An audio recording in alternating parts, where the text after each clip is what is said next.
There's this competitive edge fear, or the fear of missing out, that if you don't pick up these tools, you're going to be outgunned or outcompeted. And there's some validity to that, but I think that's kind of missing the core focal point. If you're a small business owner or a business owner, there's like this golden opportunity in front of us with the new tools and with some of the AI platforms out there to build more scalable business processes and ultimately like transform your business operations. But I really do believe that ultimately this is going to be for the betterment of everyone, and I think it's going to supercharge all of us. Like, what do we do? What's my trade? What's my profession? I think if anything, this is an opportunity for us to do more, produce more, be faster, be in more places at once. And so, yeah.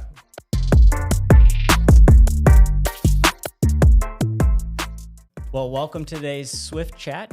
We're looking forward to the opportunity to talk to Nate about AI. I know it's something that's come up in multiple different conversations with our clients, as well as just on the street. You're hearing it, you're seeing it, it's everywhere. So looking forward to today's conversation with Nate. So thanks for being here, Nate. Yeah. Thanks so much for having me. So real quick intro, my name's Nathan Jean. Founded Kairos Digital, custom software development company in Grand Rapids, Michigan in 2017. After the pandemic, Kairos Digital has really expanded operations in helping businesses pick up artificial intelligence powered with automation, all sorts of different flavors and forms. But yeah, super excited to be here today.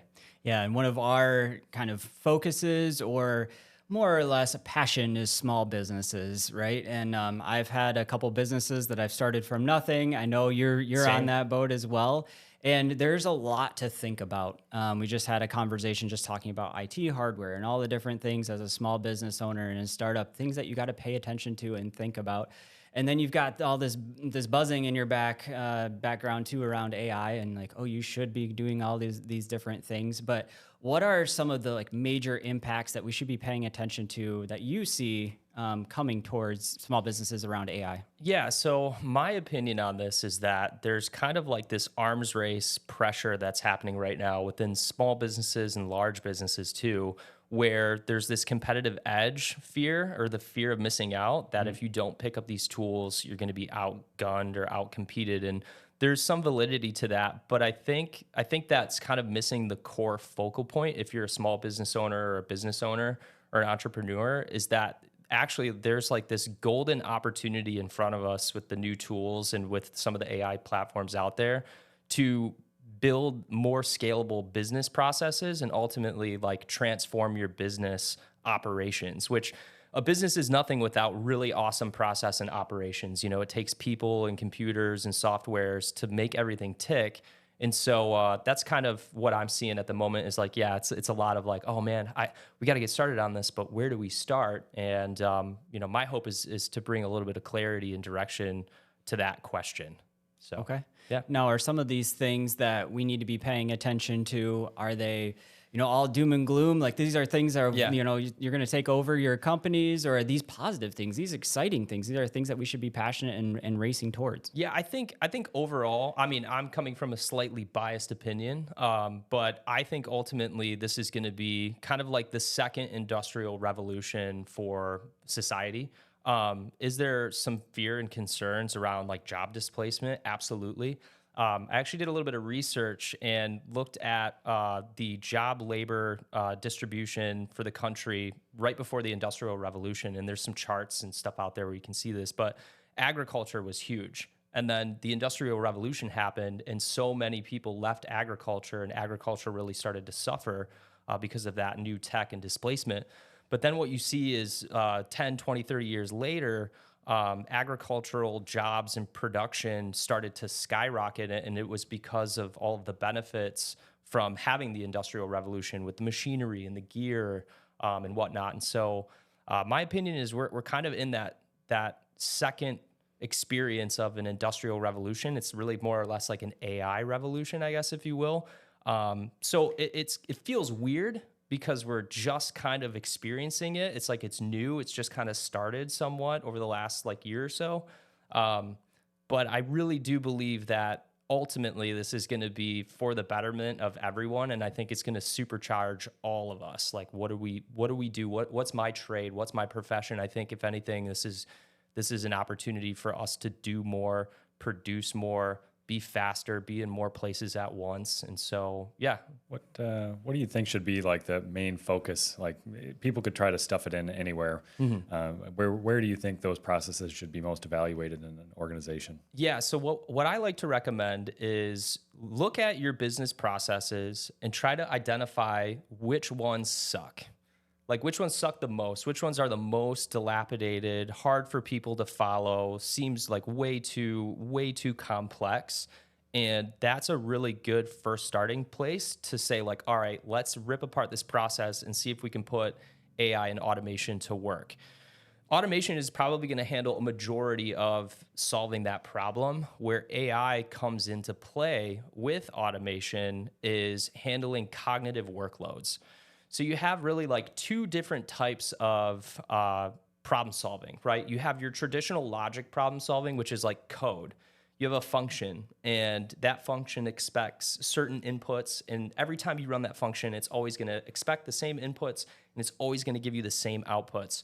But where most AI tools, large language learning models, where they're different is you're not guaranteed to get consistent results every single time from an output standpoint. So this is where prompt engineering becomes a really important skill, and understanding what is that AI tool that I'm using and how does it tick and what is it really good at and what's it not so good at, right? So everybody thinks to go to OpenAI, ChatGPT, but I can't tell you how many times I had to replace that module with Claude, Anthropic's Claude, because Claude just did better at returning JSON back or something like that, right? So yeah, it's really what processes suck, how can we transform that process, how much of it can we automate, and where in that automation chain does it make sense to apply AI for a cognitive workload? And that's usually the starting point of building something that's going to be a more scalable business process for sure. Oh, I love that scalable approach, right? And as we're looking at growing businesses, we're saying, okay, what barriers can we remove to grow the business maybe faster, right? How do we get more efficiency in our processes, make them more repeatable to grow? And some of the things that we've talked about and that also we've seen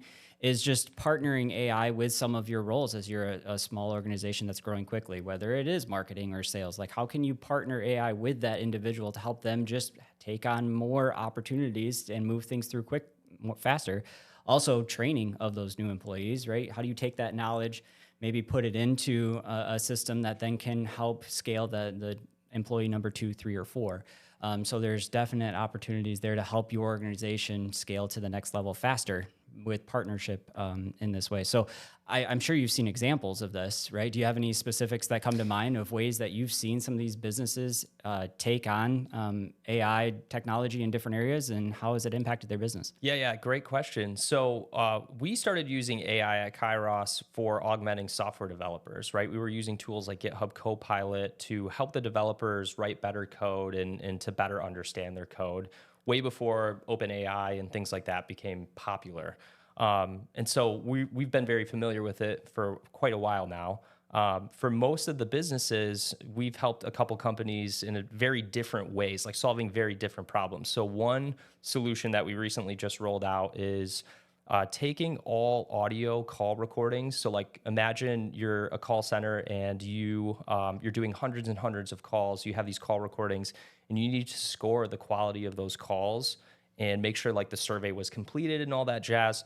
So we just built out an automation that leverages Assembly AI, which is a audio to text transcribing AI. And every single time one of these calls happen, it passes through the automation. It turns that audio file into a transcription with a ton of metadata around sentiment analysis, like who uttered what's the confidence levels. And then we're essentially carrying all of that information over to a table. And then we're using AI to judge and score that conversation, parse out different metrics, and essentially generate a scorecard on that conversation, right? So did the rep ask all the questions, right? Like, was it a negative interaction? Did they disclose that the call is being recorded? You name it. The benefit to that particular business is now they have more business intelligence around all of that stuff, because previously they were having humans do all of that work.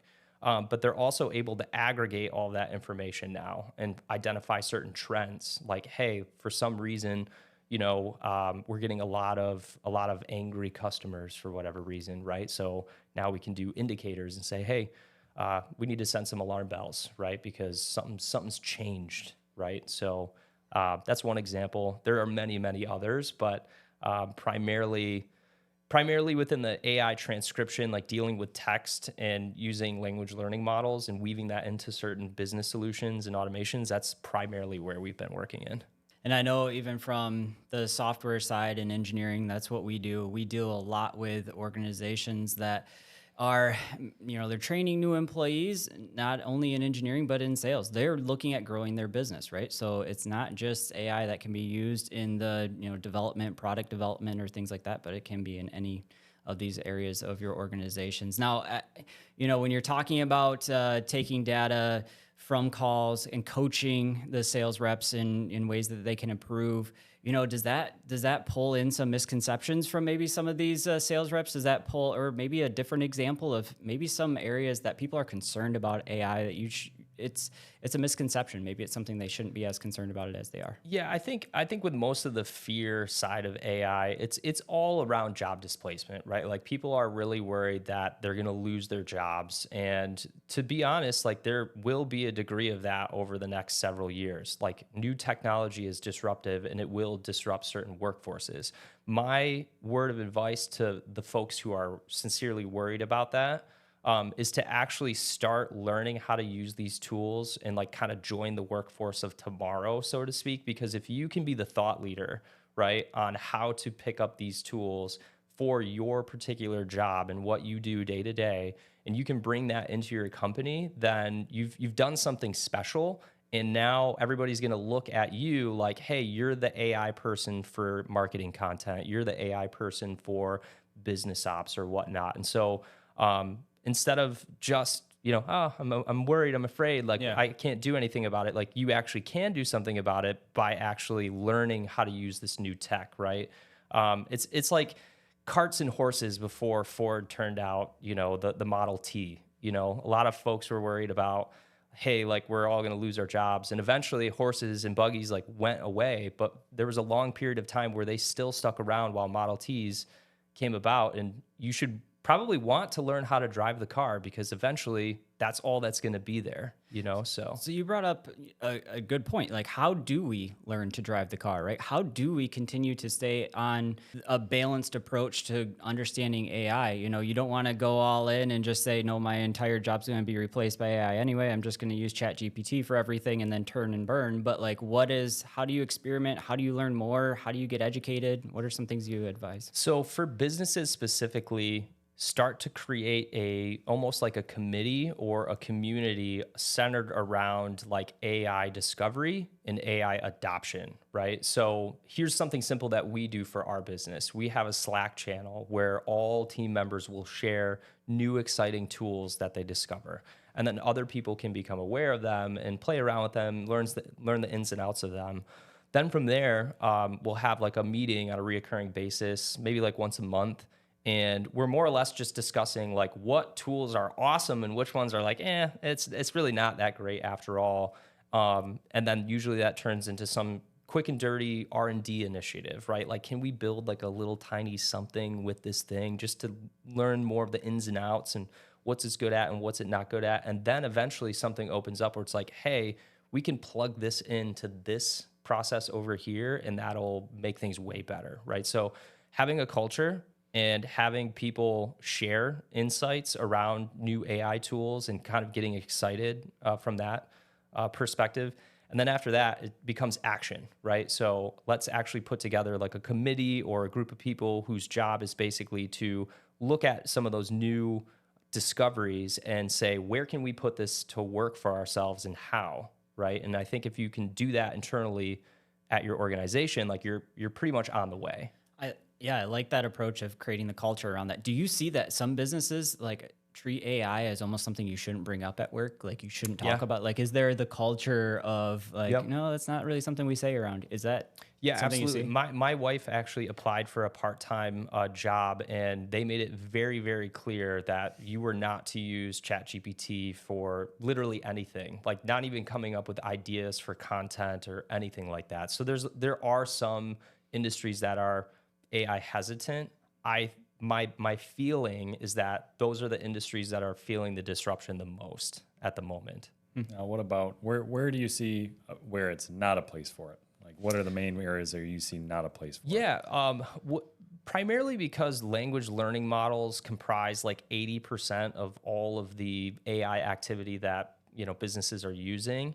It's basically anywhere where that traditional problem solving or traditional logic is in play. AI is great, but it doesn't need to be every single step, and you also don't want it to be every single step of the process or the chain. So where is it not good? Basically anywhere where there's really not a need for cognitive workloads, where there's more or less just like functions or single executions of business processes. Those are not places for AI. Like the tried and true tools of the trade are going to do what you need to do there. But to be honest with you, I'm a big fan of like Imagineering in a sense where it's just like, hey, like I wonder if it's possible to build this thing and create a solution. And I wonder if AI will be a part of that solution. It may or may not. I think the danger here is when you say like, we're just going to shove AI in literally everything, and then that just doesn't go very well and you're wasting time and you're wasting resources, right? So yeah. I think we've done that when it comes to doing the monthly calls of just, hey, you guys each get some time. We're creating the space. You each get some time to find a tool, find an application, give it a test, and then you each report out on what you see. Did it work? Did it not work? Can we learn from it? It's not just because we put it into ChatGPT or whatever. We're just going to take the output and run with it. No, we're going to evaluate and sit back and have a conversation around it. Is it something we should pursue? Is it not? And I think that space, like you were talking about, and the committee and just having the conversations is where you're going to, in your business, uncover those opportunities. Also, making sure that we're paying attention to that step of when I do use AI, that I am going back and doing an audit of, how is this working? Does this really make sense? Is it perfect for my application? I know I've talked to a few individuals that are just concerned about only using AI and then we're not really thinking about the process anymore and checking that it's correct. We're just saying, okay, ChatGPT did it, so here's my output. Did you read the output? Does it make sense? Is there things that maybe we should adjust or reevaluate with our prompts that should make it better? Have you heard those types of concerns with the next generation? Yeah, absolutely. So I actually like to propose the SCALE process, SCALE, and it's an acronym, and it stands for systematize, consolidate, automate, leverage, and evaluate. Right. So if you basically can define the system that you're trying to automate or put AI to work within. Get that fully mapped out. Make sure it makes sense, that you're not going to drill through the tunnel and you can't get through it. Then from there, consolidate. You need to look at like, where are all the resources that are a part of this process, and can we consolidate any of them, right? And basically get rid of things that we don't need. That'll help make a more simpler process to engineer and build. After that, automate. So you have to build the automation at some point, right? You have to build the AI as part of the automation, let's say.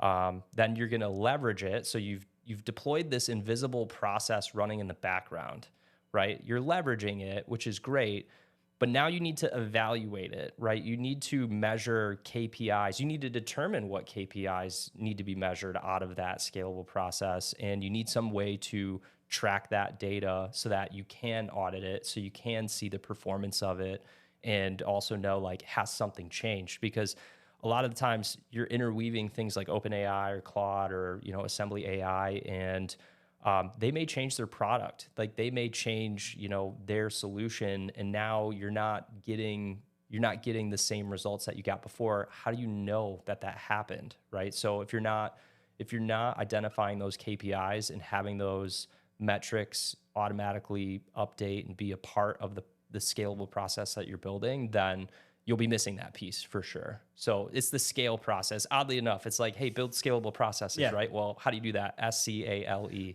Yeah, right? I love that. And that's easy to remember and implement. And I think that as companies are implementing other software and other tools too, they're following something like that. They always go through and do really deep dive evaluations. You know, we're going to measure this against 3 different products and try and determine which one's best for our application. Then we're going to have specific KPIs that we're going to be tracking to make sure it actually was implemented appropriately and working. So same type of approach when you're implementing AI. No, I completely agree. Now, kind of in closing, do you have any, you talked about creating the culture in your organization, you know, creating the space and implementing. Do you have any last minute advice or, you know, in closing advice for those interested in learning more about AI or getting some applications out there? Yeah, absolutely. My last piece of advice for businesses that are looking to put AI to work for their business, for their teams, is basically, don't be afraid of failure here. There's huge learning curves. There's new stuff coming out all the time. Like thousands of tools are popping up and emerging every single week. It can be kind of overwhelming. But at the same time, like don't get discouraged if you haven't necessarily started, because this is something that's going to take years and years and years to play out. And so you obviously don't want to be too late to the party, but at the same time, like there is time for you to get the right mindset internally for going down this path. And if it doesn't work the first time, these things can be changed. They can be retooled. They can be refigured, right? So, but if you don't have somebody who is kind of like that thought leader or the expert inside of your company, if you can't hire that person because you might not be able to afford to bring in like an expert, let's say, obviously you could partner with a vendor and find a good vendor, or you could try to encourage more of that leadership style team exercise, I guess if you will, like inside of your company. So that way you can start to build that culture up internally. And I think the culture part is like really the foundation, because if you don't have that and you have folks inside of your business trying to bring these AI automations in, there could be a lot of tension, you know, and there could be a lot of fear as well, you know. So I think just building that culture and community is like, I can't stress enough like how important that is. So it's just going to make everybody's life a lot easier. Yeah. So, I mean, business owners have a lot to worry about, yes, you know, as they're growing and scaling in their team and people. And having this advice from you is going to really help them, you know, create that culture for scale. So I really appreciate you taking the time, Nate. Thanks for jumping on. Yeah, thanks for having me.